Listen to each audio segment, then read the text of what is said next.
This video is going to be about my thoughts after listening to like a bunch of Amai Bouryoku's music. Now, I can't say that if you are an Amai Bouryoku fan, you'll like this video because I had lots of opinions on the group. But yeah, we're gonna give you guys those opinions anyways, because that's a lot of music and I didn't want to just like not make a video. I spent quite a bit of time combing through their discography on Spotify. So here is the video. Here are all my thoughts on Amai Bouryoku. Before we get started, my name is Savette. I talk about visual K on here most of the time, and this is yet another visual K video.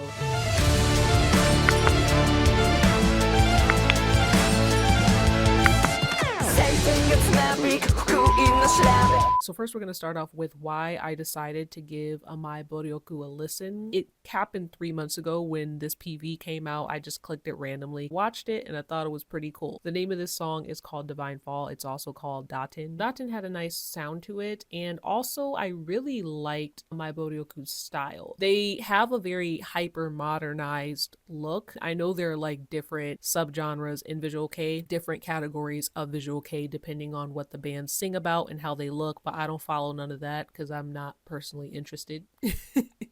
I've always just used either visual K or Shade K. I know there's other categories, but I don't keep up with all that. I'm just talking about the vibe. When I learned that they were based out of Tokyo, that made so much sense to me. So much sense. Like their style feels hyper modern. The next thing that made me check them out is the fact that somebody on YouTube asked, they were like, hey, how do you feel about Amai Bouryoku? They either said that or something else. I'm just going to put the comment here. They wanted to know how I felt about them. So I was like, you know what? Let's listen to every single thing that they made on Spotify. So that's what I did. So this is their Spotify if anybody is interested on going on there and giving some of their music a listen. Out of the 80 songs that I listened to, I liked 2.5, and I'll explain the half. There are some songs that were good, but when I say I mean like I plan on replaying the song over and over again. So there are 2.5 songs I plan on playing over and over again, although there were some other songs I ran across that I felt were good. I'll explain, I promise. The half represents a song that I liked. That's catchy, but some parts of it I don't like. I don't know, it's complicated.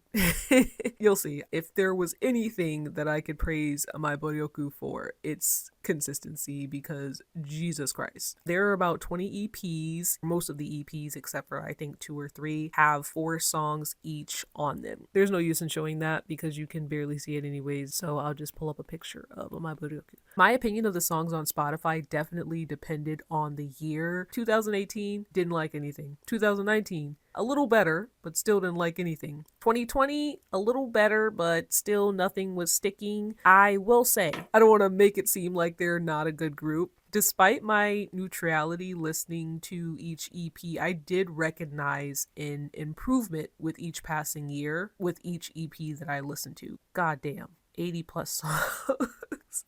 It was so much music, guys. The first full EP that I really enjoyed was Joshi. Let's see if I can find it.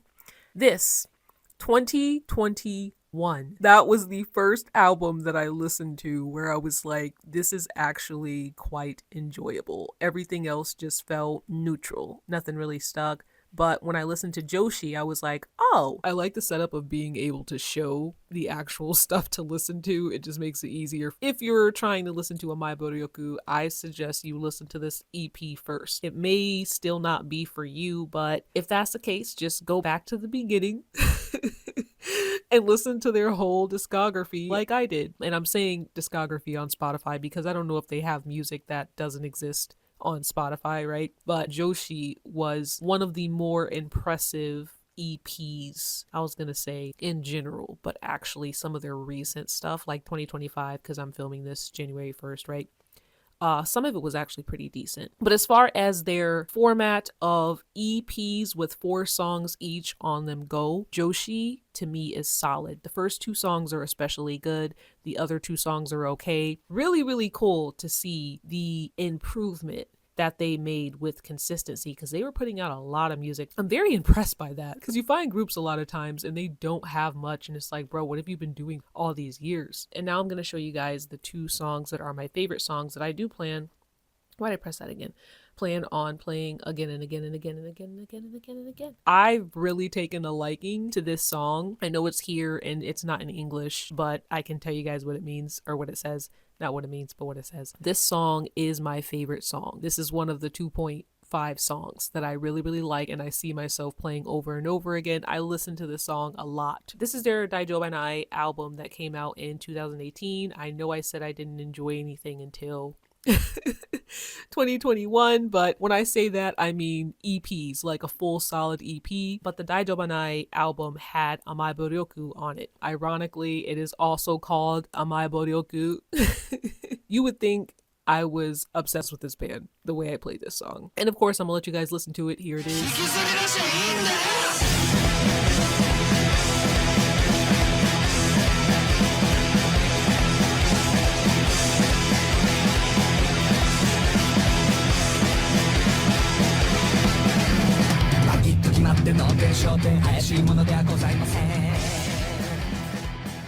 This is song number 2 that I really enjoyed. It's called I No Jigoku. 暴力的純愛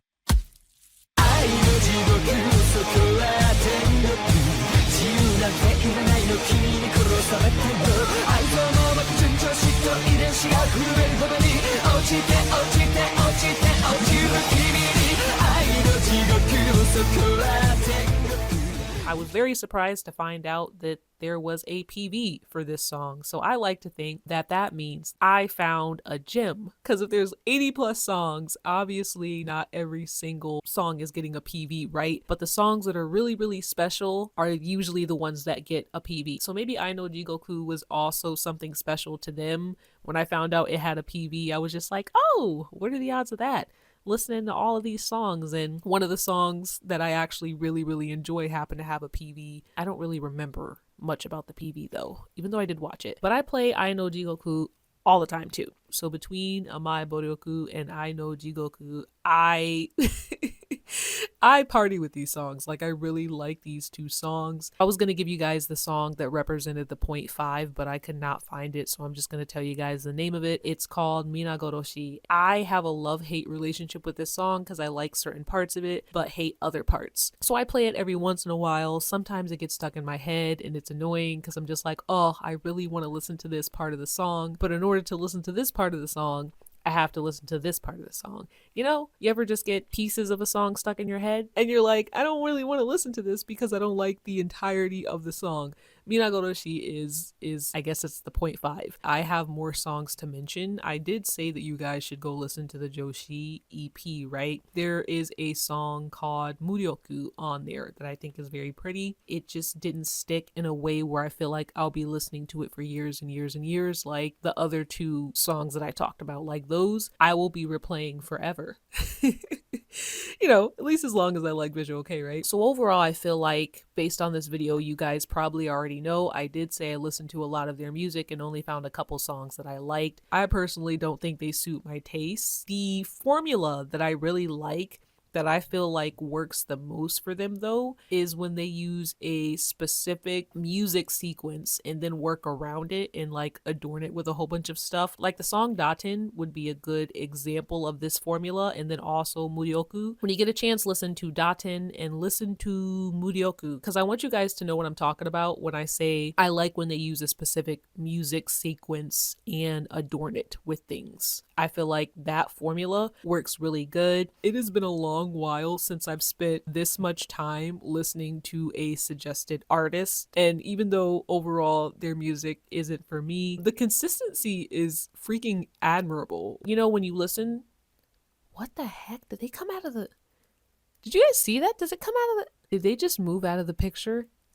I don't know what I'm doing. I'm going to stop now. As I said before, I did recognize the improvement as time passed, which is really cool to hear in real time. I hope anyone who hasn't heard of Amai Bouryoku will still give them a listen, despite me having having only 2 songs that I really enjoyed by them. Still check out Amai Bouryoku because you could very much enjoy their music in a way that I was unable to. At the very least, I can say they are pretty diverse music wise. Like they got a lot of stuff going on in their music. My listening experience of their music was not poor because of lack of diversity in sound, which usually that's the problem with a lot of bands that I run across. There's not much diversity in their sound. Amai Bouryoku does not have that problem at all. Their sound is very diverse. They do a lot of different things with their music. Another thing I wanted to say is Saki has like a really cool face. I don't know what it is about his face, but I just think how his makeup is done, the particular contact that he decided to use, or that the makeup artist styles him in, because I know it's like usually the other people doing the makeup, right? I like this look.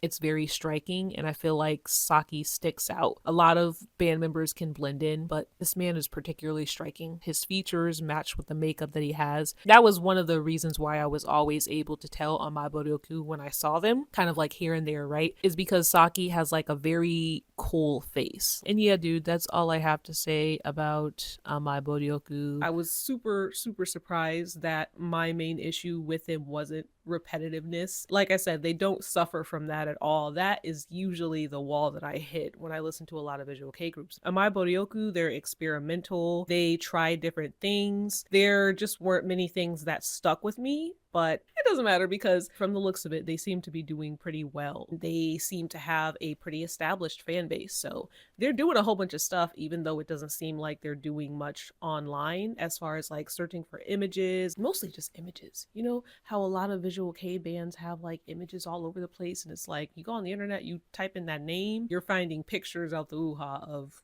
anything and everything, right? Amai Bouryoku, it's a little bit different, but it also could be because I am just typing in Amai Bouryoku instead of like the actual Japanese for the band. And that about wraps it up, folks. If you're a major Amai Bouryoku fan, I apologize if this video came off as like mean. I try to make these as like neutral as possible if I'm expressing that I don't like a group's music, because I understand that these people are people and they're making something. Like that in itself is like a big deal. I don't play any instrument. I'm just sitting there listening, right? It takes so much work to make 80+ songs. You know, you're in the studio, you're practicing. And for me, I'm just sitting down and listening to the music. So it's a completely different experience. But if you are a fan and you have a favorite song that you really like by Amai Bouryoku, put it in the comment section. I will revisit songs again. I'm just not going to sit down and listen to albums again. So don't tell me. Or I guess you could share your favorite EP. It is 4 songs. I guess I could do it again, but the chances of me doing it again is very slim. If you put your favorite Amai Bouryoku song, I will go and listen to it to see if maybe I missed it the first time around. Sometimes it takes a couple of listens to like a song. I mean, for me, there's a baseline of this song is pretty good, and then it kind of goes up. It's like, oh, this song is really good. I think I had to listen to Amai Bouryoku a couple times, like the song, maybe 1 or 2 times, to be like, you know what? This is actually pretty good. I like this. But yeah, I don't want to ramble on too much. I am working on some other videos. I hope you guys enjoyed this video, whether you like Amai Bouryoku, don't, or don't even know who they are. If you don't know who they are, make sure you check them out, because like I said, they have a very diverse body of work and they have so much music. Even if you go on Spotify and put it on shuffle, they are definitely worth checking out. You might really take a liking to something that they have made. I'm sure you'll find something. Peace out.